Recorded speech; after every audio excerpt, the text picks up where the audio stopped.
Absolutely. And one of the biggest moves toward deterrence is what President Trump has announced, and that is the Golden Dome. And I want to ask you about that, because if Congress fully funds the Golden Dome, where does Lockheed play the biggest role? What would be your role in terms of the Golden Dome? Is it missiles? Is it space? Is it sensors? Walk us through that. It's actually all of those, Maria. So if you sort of go from the ground up, we build the critical radar systems that are in use today, both strategic radars. We have one in Alaska we just turned on.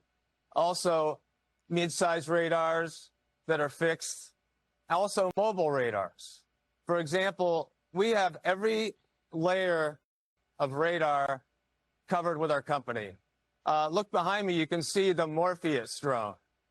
That is the lowest level of air defense for Golden Dome, meaning how do we shoot down drones and low, slow-flying cruise missiles that could be targeted at the United States or at venues like the Super Bowl or Washington, D.C. This is the lowest level. We actually teamed up with a startup company called Fordham to build a transportable radar to go with the Morpheus and to go with our Sanctum counter UAS system that's open architecture. We can plug and play all kinds of products into that, but we are going to be building the radars. We are building the effectors or missiles.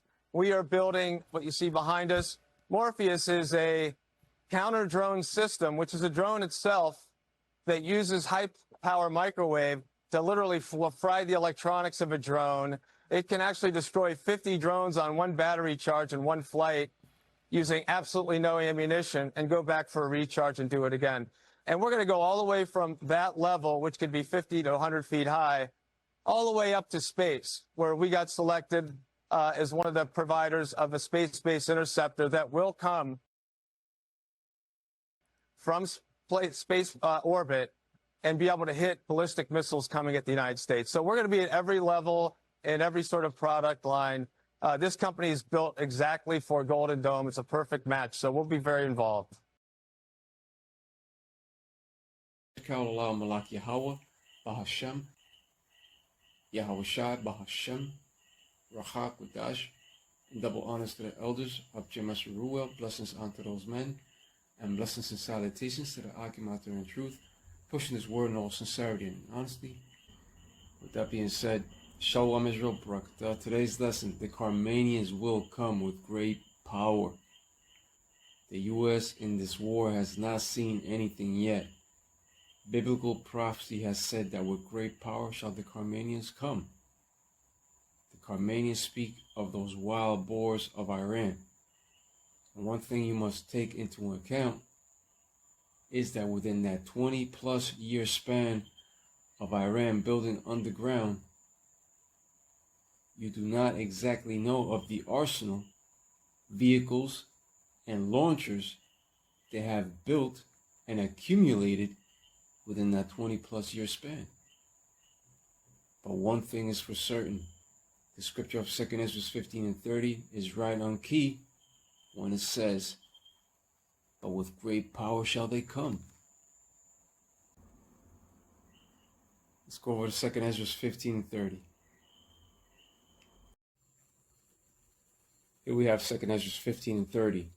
Also the Carmanians raging in wrath shall go forth as the wild boars of the wood, and with great power shall they come, and join battle with them, and shall waste a portion of the land of the Assyrians.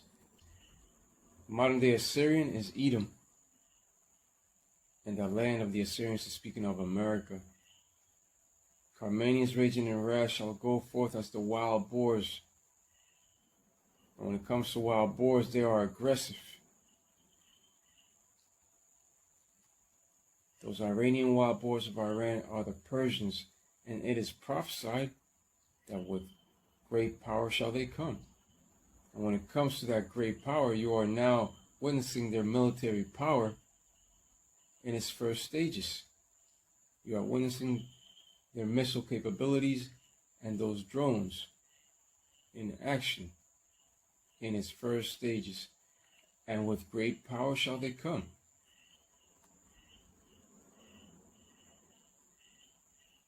Iran has definitely been underestimated and are still being underestimated. Because the scriptures have said that with great power shall they come. And you don't know what they have underneath those mountains.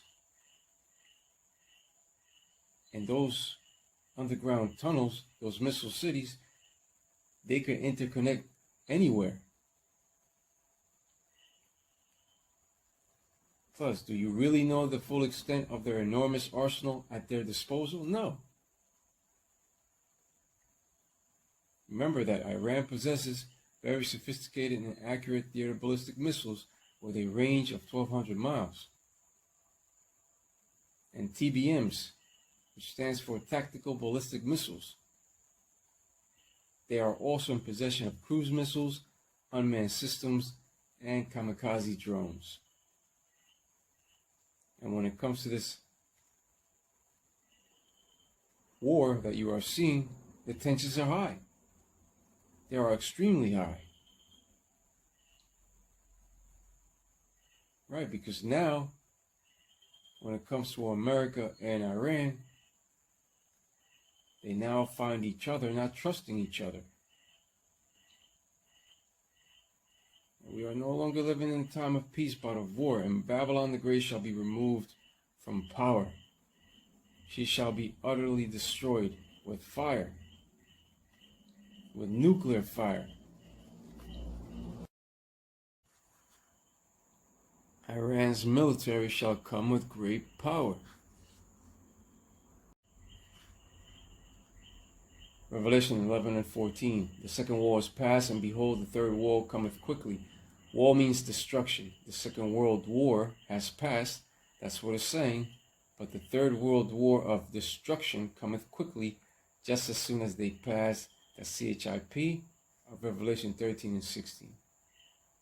And it shall come quickly right after, as soon as they pass that CHIP of Revelation 13 and 16. The Lord, Yahweh Bashem Yahushua, has given Esau Edom the knowledge of the sword, and has created the modern day smith in order to bring out those many weapons of his indignation, right, of his righteous anger. Those weapons speak of those arrows of mass destruction. Now when it comes to the Lord, Yahweh, Bahashem, Yahushai, he is bound by his word, and he will not break it even for his great name's sake.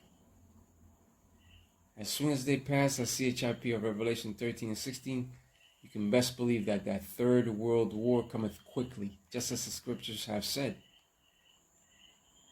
And that will usher in the end of E's empire. And on that day, the Carmanians will come with great power. That military power of the Carmanians is now being seen in its first stages, especially when it comes to Tel Aviv and its pink city. That's judgment that's going on in Tel Aviv. What happened to Tel Aviv, I should say.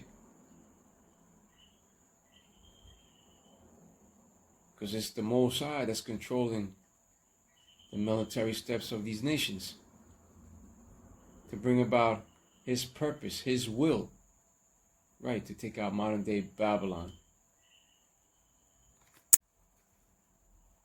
The Lord speaks of his purpose in Jeremiah 51 verse 29, right, to leave modern day Babylon desolate and without inhabitants. That is the Lord's will and purpose. The Carmanians in those first stages are showing great military power. Just look at what they have done to those U.S. bases around the region.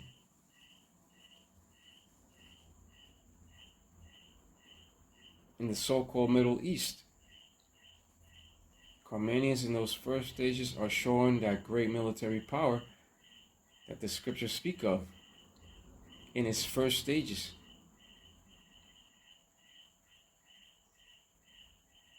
And this also goes into that prophecy of let the weak say, I am strong.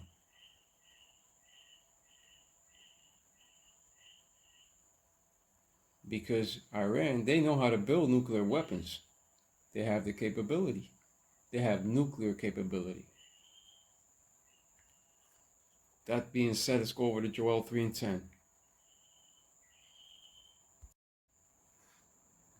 Joel 3 and 10, beat your plowshares into swords and your pruning hooks into spears. Let the weak say, I am strong. Now when it comes to Iran, they claim that they do not have arrows of mass destruction, but they do possess the know-how on how to make them. Plus, those arrows could be easily supplied unto them by Russia or China. Iran has definitely leveled out the playing field when it comes to the possession of nuclear capability. So has North Korea. Let the weak say, I am strong. That's what this scripture speaks of. Let the weak say, I am strong. Right. Because they now possess nuclear capability. And this pertains to those weaker and smaller nations that did not have nuclear capability at one point, but now find themselves in the possession of nuclear capability. Let the weak say, I am strong.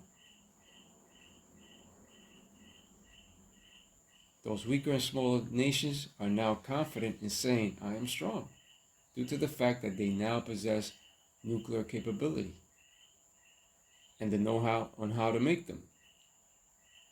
And not only do they possess nuclear capability, but they are also backed up by other greater superpower nations, Russia, China.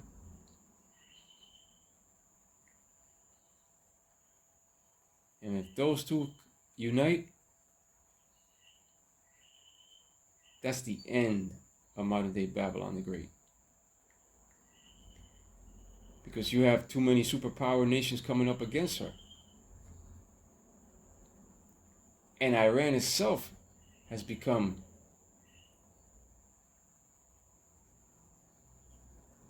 a power.